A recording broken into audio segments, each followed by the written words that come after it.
शुरू करें। Yes sir. चलिए। अ, जहाँ जो पढ़ रहे थे दैट इज एस्पेक्ट। अब मैं जो जितने चीजें बोला था थोड़ा सा वो उसको नोट डाउन करना जरूरी है, क्योंकि एस्पेक्ट को समझना बहुत जरूरी है। एस्पेक्ट नहीं समझ पाओगे तो बहुत सारा जो प्रेडिक्शंस की प्रक्रिया है ना, वो बहुत माने क्या होता है ना, डिस्टर्ब होता है। एक एस्पेक्ट वो चीज है जो vital role in prediction, vital role play करता है ये। अब मैं आपको नोट्स के जरिए भी थोड़ा सा सिखाना या समझाने की कोशिश कर रहा हूँ।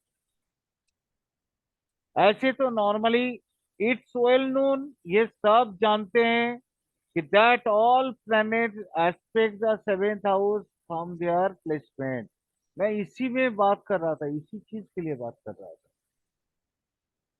ये सब जानते हैं कि वो सातवां कोई भी प्लेनेट अपना सातवां घर को पूर्ण दृष्टि से देखता है, लेकिन ये गलत। ये गलत इसलिए है, यहां देखिए। Always a planet aspect to the seventh sign. थोड़ा सा इसको बड़ा करके दिखाता हूं मैं आपको, देखिएगा।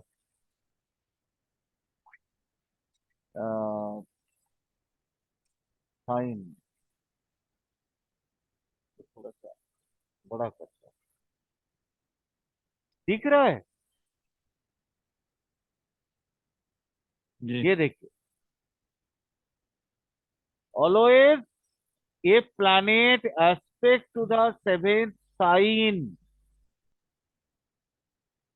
एडिशनल एस्पेक्ट है मार्स, जुपिटर और सेटर्न का। तो एडिशनल एस्पेक्ट उसको भी सिखा देता हूँ, एडिशनल को भी सिखा देता हूँ। सेटर्न, सेटर्न का थोड़ा इसको भी बड़ा कर देता हूँ। ऐसे नॉर्मली क्या होता है, हम लोग जानते हैं। कौन आया? आकाश ना धर्मदेव सर? मैं आया सर। अच्छा ठीक। चलिए धर्म सर, देखिए इसको बार बार बोलते हैं। क्या बोला जाता है यहाँ पे? मैंने बार बार बोला कि इट्स वेल नून। ये पूरी अच्छा से ये लोग जानते हैं। लोग इसको थोड़ा सा और थोड़ा बड़ा करके मैं आपको दिखाऊंगा। It's well known that all planet aspect the seventh house from their placement. कोई भी ग्रह है तो जहां पे बैठा है वहां से वो सेवेंथ एस्पेक्ट देता है, पूर्ण दृष्टि उस हाउस को, सेवेंथ हाउस को पूर्ण दृष्टि देता है, सेवेंथ हाउस को। बट ये गलत है। वो सेवेंथ हाउस को नहीं देता है, सेवेंथ साइन को देता है। ठीक है, याद रखिएगा इस चीज को। जैसे हम लोग जो कुंडली देख रहे थे उसी कुंडली के एवज में ही बात करें। यहाँ देखिए, हमने ये देख रहा था मार्करी। मार्करी का सेवेंथ हाउस अगर होगा तो हाउस तो बदल जाएगा ना भाई। मार्करी जहां से बैठा है, और जैसे मार्करी यहाँ बैठा है तो सेवेंथ हाउस होगा 1 2 3 4 5 6 7। ये 11th हाउस को देख रहा है। बट मैं बोलूंगा नहीं, ये वृषभ राशि को देख रहा है। बहुत इंपॉर्टेंट चीज सिखा रहा हूँ आज। और उस हाउस में, उस राशि में अगर 2 हाउस पड़ गया तो फिर क्या करोगे? वही चीज अभी तक समझा रहा है। थोड़ा नोट डाउन कर लो। एडिशनल कुछ जैसे सातवां राशि माने कोई भी ग्रह अपनी पूर्ण दृष्टि के सप्तम राशि को तो देखता ही है, लेकिन साथ में ये भी देखता है। कौन सा? जैसे मार्स है, मार्स फोर्थ साइन और एट साइन को भी देखता है। यहाँ हाउस लिखा हुआ मैं, लेकिन हाउस को छोड़ देना, साइन लिख देना यहाँ पे। ये जो जगह है ना, साइन लिख देना, SIGN। जुपिटर देखता है 5 और 9th हाउस, इसको भी चेंज कर दो, साइन लिख दो, SIGN। Saturn aspect 3rd and 10th house नहीं, इसको भी लिखो साइन। ठीक है, जी। लिख लो इसको, थोड़ा लिख लो। मार्च सप्तम दृष्टि तो है ही उसके पास, लेकिन सप्तम दृष्टि के अलावा फोर्थ और एट, उसका एक दो दृष्टि और है। चौथे साइन को देखता है और 8वां साइन को देखता है। चलो उसी को देखते हैं, समझाते हैं। मार्च यहाँ बैठा है धनु राशि में, ये हुआ उसका पहला साइन, ये दूसरा साइन, ये तीसरा साइन, ये चौथा साइन। यानी चौथा साइन में कौन सा घर आ गया भाई? 9 और 8 दोनों घर है। 8वां घर भी है और 9वां घर भी है। यानी ये दोनों घर को ये मैनेज करेगा। 9वां घर या इसका 17 डिग्री पाइसेस का शुरू हो रहा है। 8वां घर कुंभ का 17 डिग्री से शुरू हो रहा है, तो 17 डिग्री से यहाँ 17 डिग्री। लेकिन जी। 17 डिग्री से 13 डिग्री निकल निकल जाएंगे, तो ये तो 30 डिग्री पूरा हो जाएगा ना। यानी जी। वहां से फिर, यहाँ से फिर 1 डिग्री, 0 डिग्री से लेके 17 डिग्री तक ये मीन मीन राशि में है पड़ा हुआ, और उसका 8वां हाउस, 8वां हाउस यहाँ पड़ा हुआ है। तो 8वां हाउस का रिजल्ट भी देने में सक्षम है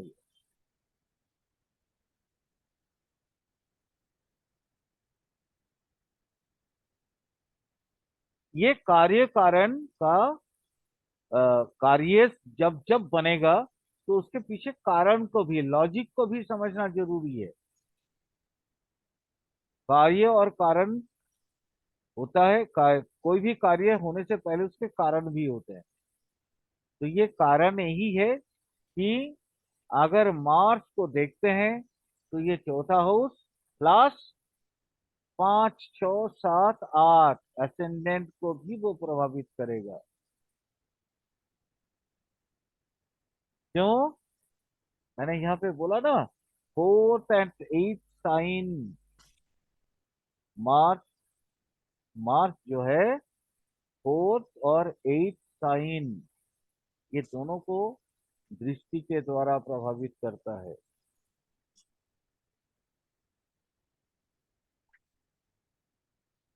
यहीं पे समझना बहुत जरूरी है। लोग हाउस बोल के छोड़ देते हैं, बट हाउस नहीं है, वो साइन है। जुपिटर, जैसे जुपिटर बोलते हैं ना, 5th and 9th साइन को देखते हैं। देखिए जुपिटर कहाँ बैठा है। जुपिटर किस जगह पे बैठे हुए हैं? भगवान बृहस्पति कहाँ बैठे हैं बताओ? मेष राशि के 12 डिग्री में बैठे हैं। यानी मेष राशि के 12 डिग्री से वो कौन कौन सा साइन कंडक्ट करेंगे, कौन कौन सा साइन में अपना प्रभाव डालेंगे, थोड़ा सा उसको भी समझ लीजिए। 5वां साइन और 9वां साइन में यानी यहां से देखिए आप, 1 2 3 4 5, यानी ये कौन सा घर हो गया? ये तो है तो लियो अर्थ। साइन ना। जी। लेकिन लियो साइन में देखो दो घर पड़ा हुआ है, उसका असेंडेंट भी है और सेकेंड हाउस भी है, लगन भी है और सेकेंड हाउस भी है। यानी जुपिटर साहेब दोनों को प्रभावित कर सकते हैं, लगन हम्म। को भी प्रभावित करेंगे और दूसरे घर को भी प्रभावित करेंगे।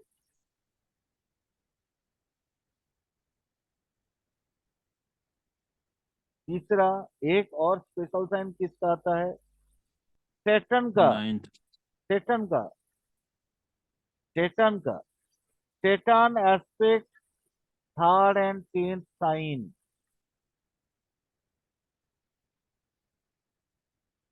सेटन की दो दृष्टि और एक्स्ट्रा होती हैं, कौन कौन सी?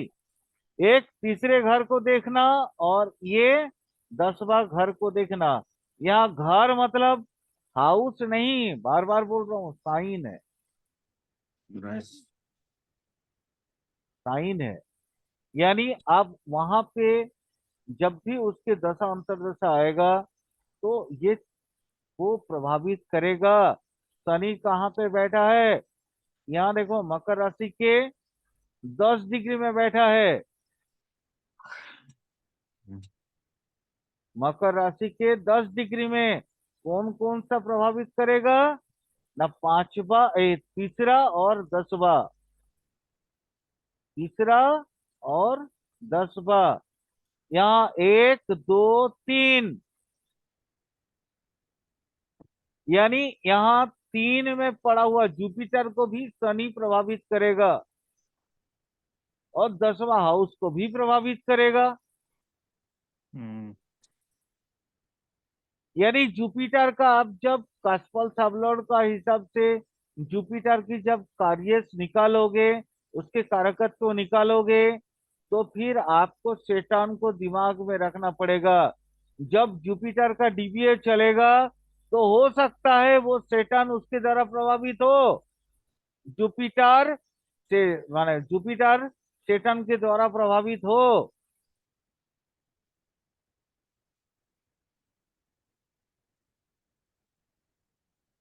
सेटर्न के द्वारा प्रभावित जुपिटर भी होंगे, 10वां हाउस भी होगा।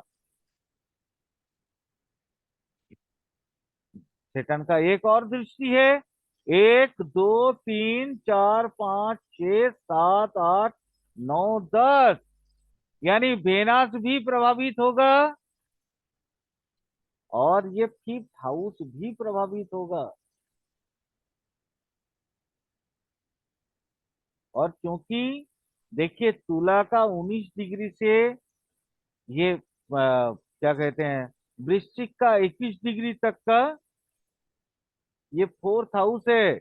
यानी बहुत सारा वृश्चिक में बहुत सारा अंश उसका पड़ा हुआ है। 21 डिग्री तो है ही है।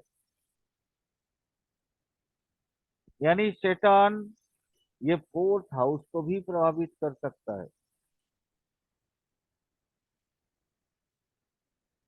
जब भी आप प्रेडिक्शन करेंगे तो दिमाग में ये रखिएगा, इसकी दृष्टि को भी आप देखिएगा। अभी हम लोग सिर्फ और सिर्फ इंडियन जो दृष्टि है, पराशरी दृष्टि है, वही हम ले रहे हैं।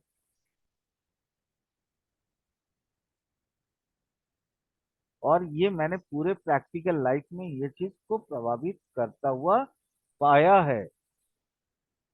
जैसे काल का जो दृष्टि, काल का जो कुंडली देख रहे थे, तो उसमें ये चीज प्रभावित किया था ना, क्योंकि यहाँ सेटन इसके क्लोज में था।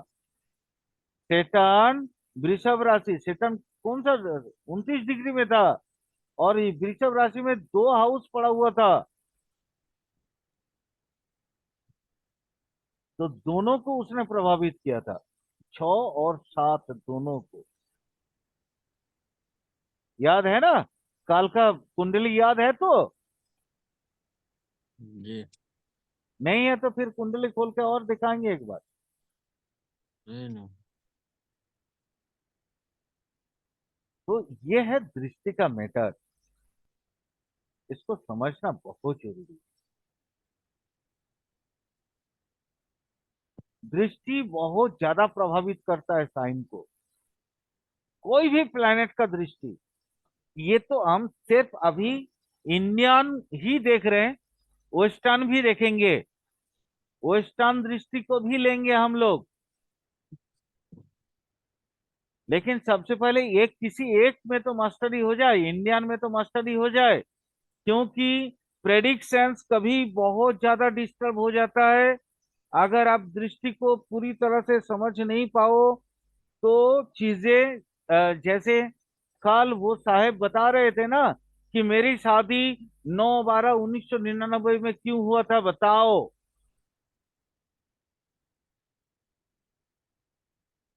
वो इसलिए यही दृष्टि का प्रक्षेप को देखना पड़ा, तब जाके वो आंसर आया वो चीज का। तो इसलिए नोट डाउन कर लीजिएगा। कौन कौन सा? यहाँ दो। एक तो मैंने यहाँ साफ सुथरा लिखा है कि देखिए, it's well known that all planet aspect the seventh house. House नहीं, इसको हाउस मत करना। आ, ये हाउस करोगे तो फिर वो फिर दोबारा वही फंसोगे। मैं हाउस इसलिए किया था ताकि आप लोग समझ पाए कि हाउस और साइन में क्या डिफरेंस है। तो इसको चलो चलो आप, मैं इसको छोटा कर देता हूँ ताकि ठीक ठाक रहे, ये लाइन पे बने रहे।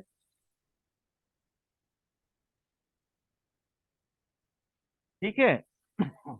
मार्स का दो दृष्टि और है, एक चौथा एक आठवां। जुपिटर का दो दृष्टि और है, एक पांचवा एक नौवा। और सेटन का दो दृष्टि और है, तीसरा और 10वां। याद रखना, ये तीनों ग्रह जो आउटर प्लेनेट की है, मंगल बृहस्पति और शनि, ये सबसे ज्यादा प्रभावित करते हैं। हम लोग बीटीआर जब इन फ्यूचर में जब और बीटीआर सीखेंगे तो हमें अगर किसी के साल पता नहीं चलता है तो फिर वहां पे जुपिटर को हम देखेंगे। बीटीआर के वक्त जुपिटर देखना बहुत जरूरी होता है। अगर मान लीजिए किसी इंसान का कौन सा साल में पैदा हुआ था वो कंफ्यूज है, तो वहां हम लोग को ये देखना पड़ता है। जैसे आज ही धर्मसार मैंने आपका किया था, जुपिटर को फिक्स किया था। जी। तो जुपिटर को फिक्स करने के बाद आपका ईयर ऑफ बर्थ निकला था, जी सर। और आरपी निकाल के आपके मैंने पूरा sign lord, star lord, sub lord और सब सब लॉर्ड को फिक्स किया था। ये तो जी। आज ही किया मैंने आपका ना। जी सर। अगर इसी में आपको पारंगत मिल जाए ना, आप इसमें एक्सपर्ट बन जाए, हम्म। तो हरिओम नमः शिवाय, आप लोग कभी भी प्रेडिक्शन में चूकोगे नहीं। और मैं चाहता हूं आप लोग स्टेलर एस्ट्रोलॉजी में अच्छा एक प्रेडिक्शन देने की सक्षमता आपको मिल जाए। हाँ, पढ़ाने वाले तो लाखों मिल जाते हैं यूट्यूब में, प्रेडिक्शन करने जी। वाले बहुत कम मिलते हैं। आप लोग वो चुनिंदा हीरा बनो जिसके ऊपर कोई भी अंगली ना उठा पाए। मैं चाहता हूं कि आप तीनों, कम से कम आप लोगों को इतना मैं सिखा दूं, इतना पारंगत कर दूं ये केपी एस्ट्रोलॉजी में, ताकि आप लोग ना कोई भी एक चार्ट उठा के देखो और फटाफट फटाफट उसकी सारी चीजें बताना शुरू कर दो। ये तभी संभव हो पाएगा जब आप ये पूरी प्रक्रिया से गुजरोगे। आज जी मैं जो सर। सिखा रहा हूं देखो, एस्पेक्ट 2 या 3 क्लासेस में पूरी नहीं कर पाऊंगा। जी मैं चाहता हूं कि आप लोग सीखो। ये 12 या 15 क्लास में केपी नहीं सिखा सकता हूं मैं। नहीं अगर होगा सर। सिखाना है तो दिल से सिखाऊंगा, नहीं सीखना है तो बाय बाय। भैया धीरज नहीं है, पेशेंस नहीं है आपके पास, तो आप जा सकते हैं, मुझे कोई आपत्ति नहीं है। लेकिन सीखना है तो धड़ माने एकदम तहे दिल से सीखिए इसको, समझिए इस चीज को, कैसे प्रेडिक्शन गलत होता है। चलिए उन्हीं का कुंडली फिर से ले लेता हूँ। ये, अच्छा छोड़ो, हाँ वो तो आप लोग कल देख ही चुके हो कैसे ये होता है। अच्छा, ये क्यों होता है मालूम है आपको? मैंने यह देखो यहाँ पे पूरा चीज बता के रखा है।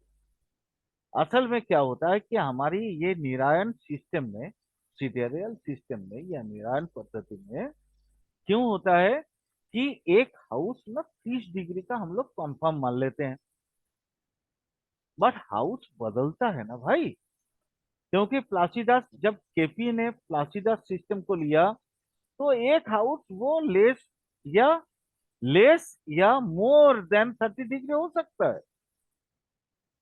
जैसे जी उदाहरण इसी को ले लेते हैं, अब देख लो। देखो यहाँ 21 से लेकर 17 डिग्री, तो ये तो 30 डिग्री से कम हो गया ना। जी 21 से 21 होता तो फिर 17 डिग्री 30 डिग्री होता, बट ये तो 17 डिग्री है। यहाँ देखो 17 से 17, यानी ये 30 डिग्री पूरा है। अब यहाँ देखो 17 से 19 है, ये 32 डिग्री का हो गया।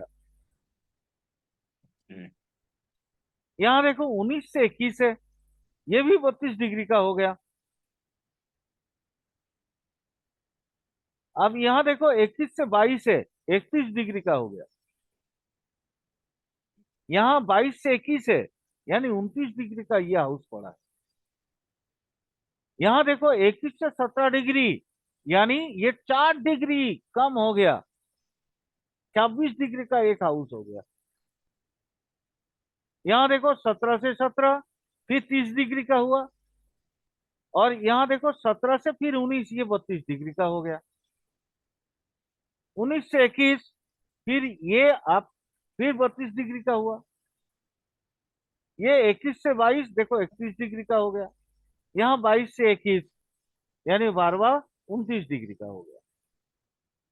तो कोई जरूरी नहीं है कि हाउस 30 डिग्री का ही होगा, लेकिन राशि जहां यहां से यहां तक ये 30 डिग्री होगी, 100%। इसमें कोई चेंजअप नहीं है। इसीलिए हमारे नॉर्थ वाले जो भी एस्ट्रोलॉजर होते हैं इंडिया के उत्तर दिशा में, मतलब हम लोगों की पूरा एरिया या पूर्व दिशा में, ये लोग प्रॉपरली प्रेडिक्शंस नहीं कर पाते। क्यों? हाँ, जो इस पद्धति को सीख गए हैं वो तो कर ही लेंगे, मैं उनकी बात नहीं कर रहा हूं भाई। लेकिन नॉर्मली जो एस्ट्रोलॉजर है जो 30 डिग्री को माने इस तरह का चीजों को देखते हैं पूरा 30 डिग्री के हिसाब से, वो गलत हो सकते हैं। इसलिए बार बार बोल रहा हूँ, साइन, दृष्टि कभी भी आ, वो मत देखना कि वो 30 डिग्री का है। हाउस को देखना मत, वो देखना सिर्फ साइन को। चलो थोड़ा आगे और चलते हैं। यहाँ एक्चुअली आपको समझ में आ गया ना मैं क्यों बार बार बोल रहा हूँ कि दृष्टि साइन पे देखो। जी ये देखो एक्चुअली मेन 2 कैटेगरी में हम प्लेनेट को, ये एस्पेक्ट को डिवाइडेड करते हैं। एक, पहला, कहाँ पे कहाँ है?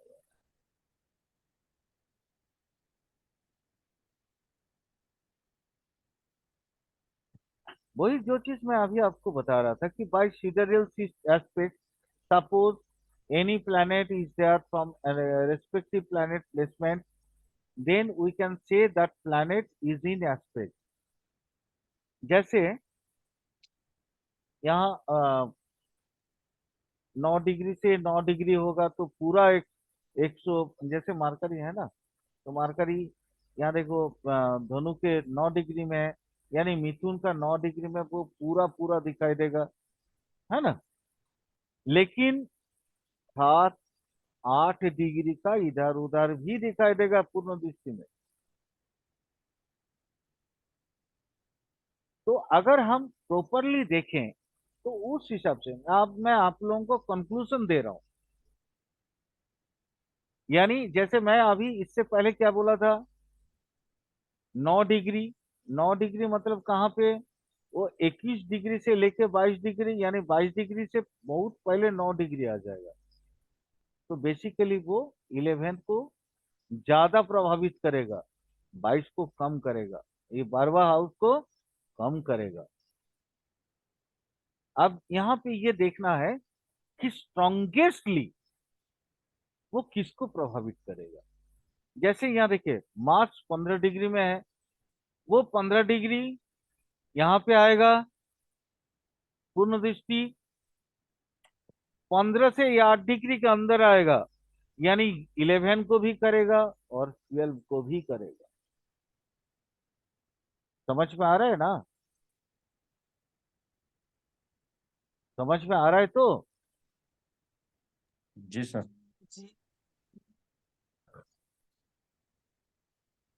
अगर समझ में ना आए तो बताना, क्योंकि थोड़ा एस्पेक्ट एस्पेक्ट को मैं सोचा था बहुत बाद में लेने का, बट चूंकि ऑलरेडी सिग्निफिकेटर पढ़ाना शुरू करवा दिए, ठीक है, आकाश ने बोला कि सिग्निफिकेटर सर सिखा दीजिए, तो सिग्निफिकेटर जब आप पूरा निकलना सीखोगे तो एस्पेक्ट के बिना पूरा सिग्निफिकेटर निकलना संभव नहीं है। इसलिए एस्पेक्ट लेना मेरे लिए बहुत मजबूरी हो गया, बट मुझे मालूम है कि एस्पेक्ट थोड़ा सा टफ है।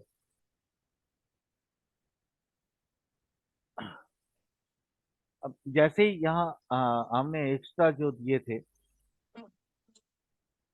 एक्स्ट्रा बोले थे ना कि ये जैसे मार्च 4 और 8 को देखता है ना, जी। जुपिटर 5 और 9 को देखता है, और सेटर्न 3 और 10 को देखता है। तो वो कैसे समझेंगे, वही उसको भी समझते हैं। सेटर्न 3 और 10, अब देखो सेटर्न यहाँ पे बैठा है 10 डिग्री में, तो 10 डिग्री से पूर्ण दृष्टि कहाँ, 180 डिग्री का होगा।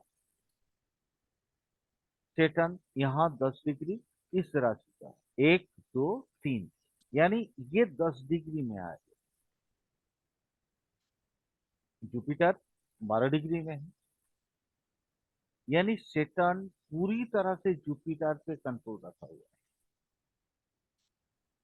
3 डिग्री 20 मिनट और भी में है, वो एकदम माने जिसको बोलते हैं ना, क्या कहते हैं, सबसे क्लोज रिलेशन वाला, और यानी सेटर्न पूरी तरह से वो जुपिटर पे, बट जुपिटर सेटर्न को नहीं देख रहा है। तो जुपिटर सेटर्न को नहीं देख रहा है क्योंकि जुपिटर का कौन सा दृष्टि है, जुपिटर का दृष्टि कौन सा, 5 और 9 में है ना। तो आप देखिए जुपिटर 1, 2, 3, 4, 5 यहाँ पे है, 6, 7, 8, 9 यहाँ पे है, बट सेटर्न पे जुपिटर की दृष्टि नहीं है। तो सेटर्न जुपिटर को कार्य कराने में बाद माने ये करेगा, कार्य करा लेगा, बट जुपिटर इसके अधीन, सेटर्न के अधीन जुपिटर है, लेकिन सेटर्न जुपिटर के अधीन नहीं है। यानी अगर जुपिटर का दशा अंतरदशा चले, दशा भुक्ति अंतरा चले, तो सेटर्न वहां रिजल्ट देने में सक्षम है, सेटर्न वहां पे रिजल्ट देने में सक्षम है डीबीए में।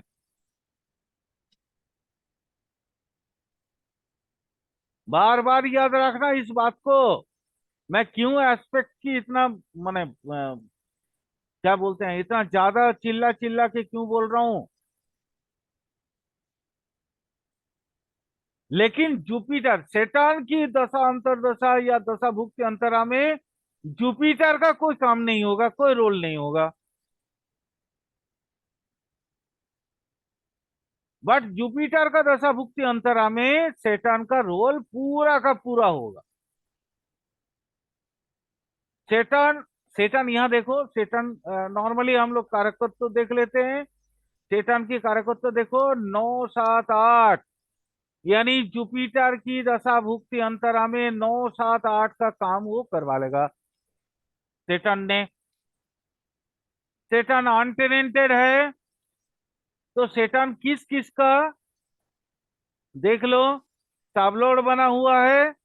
सेटन 12 का सबलोड बना हुआ है, सेटन 6 का सबलोड बना है, और सेटन 3 का भी सबलोड बना है। यानी 3 12 भी दे देगा, 6 भी दे देगा। जुपिटर की दशा अंतरदशा दशा भुक्ति में सेटन ये 3 6 12 का भी काम करवा देगा। होता है ना, हम लोग क्वेश्चन करते हैं ना कि हमारी ये डीबीए चल रहा था, हमारा काम ऐसा क्यों हुआ है। ज- जैसे कल भाई साहब प्रश्न कर रहे थे कि मुझे बताओ ऐसा शादी क्यों हुआ है मेरा।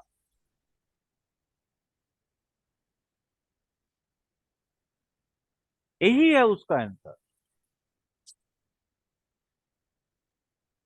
और एक एक क्वेश्चन क्या था कि वो उधर सैटर्न की दशा भुक्ति में जुपिटर क्यों क्यों नहीं रिजल्ट दे देता है? क्योंकि जुपिटर का दृष्टि उस पे सैटर्न पे है ही नहीं। जुपिटर का कौन सा दृष्टि है, यहाँ तो बार बार दिखा रहा हूं मैं। जुपिटर कौन सा दृष्टि देगा? 5 और 9 पे, 5 साइन और 9 साइन में देगा। 5 साइन देखो, जुपिटर से गिनो ना। एक, जुपिटर यहाँ है, 1 2 3 4 5, यानी सेकेंड हाउस को रिजल्ट, सेकेंड हाउस का रिजल्ट देने में सक्षम है जुपिटर। यहाँ फिर 6 7 8 9, यानी ये 5वां हाउस का रिजल्ट देने में सक्षम है जुपिटर। बट जुपिटर सेटन के अंतर्गत है ही नहीं, जुपिटर का कंट्रोल सेटन पे है ही नहीं, उसके दृष्टि में वो है ही नहीं, तो कैसे करेगा वो?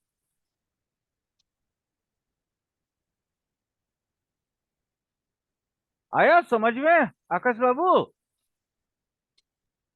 हाँ। लेकिन जुपिटर की दशा अंतर्दशा में सेटन अपना काम कर सकता है, क्योंकि ये जुपिटर सेटन के दृष्टि के अधीन है, उसके अंडरटेकिंग में है। बॉस है यहाँ जुपिटर का दशा अंतर्दशा में, बॉस कौन है? सेटन है। जैसे यहाँ देखो, यहाँ देखो, ये सेकेंड हाउस लियो है ना, सान इसका मालिक है, ये तो वैकेंट है नहीं कुछ। तो सान जितना इसका रिजल्ट दे सकता है, जुपिटर उससे कहीं ज्यादा दे सकता है। सान की दशा अंतर्दशा में जुपिटर रिजल्ट दे देगा, अपना रिजल्ट दे देगा।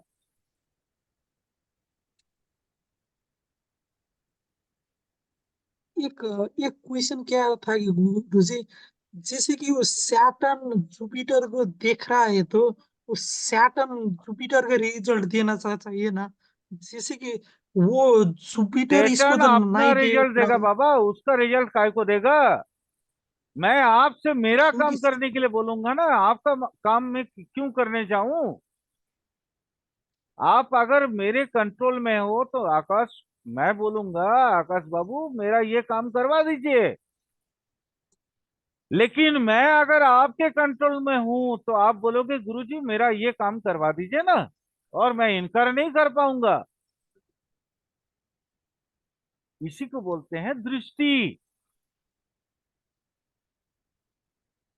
समझ में आया?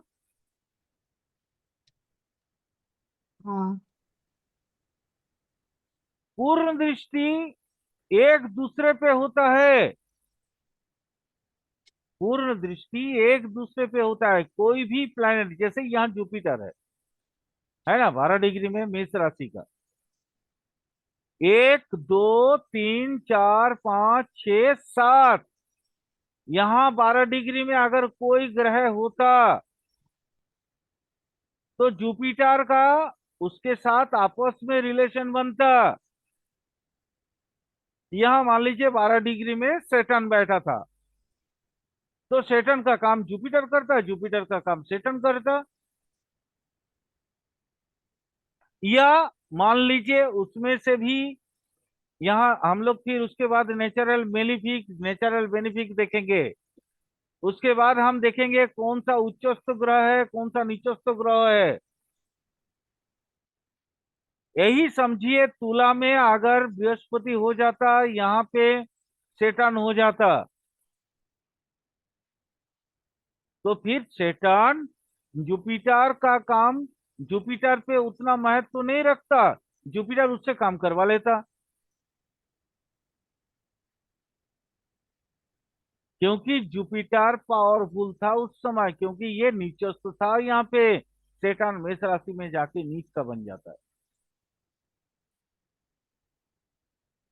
किसने बोला कि केपी में उच्चस्थ नीचस्थ तो नहीं देखा जाता है? गुरुजी तो देखे हैं। आजकल के जो केपी एस्ट्रोलॉजर है वो लोग बोलते हैं कि कुछ मत देखिए, मैं बोलता हूं सब देखिए, पराशरी से अलग मत करिए केपी को। वो सारा चीज देखना जरूरी होता है, तभी जाके आप एग्जैक्टली प्रेडिक्ट कर पाओगे उसका भविष्य को।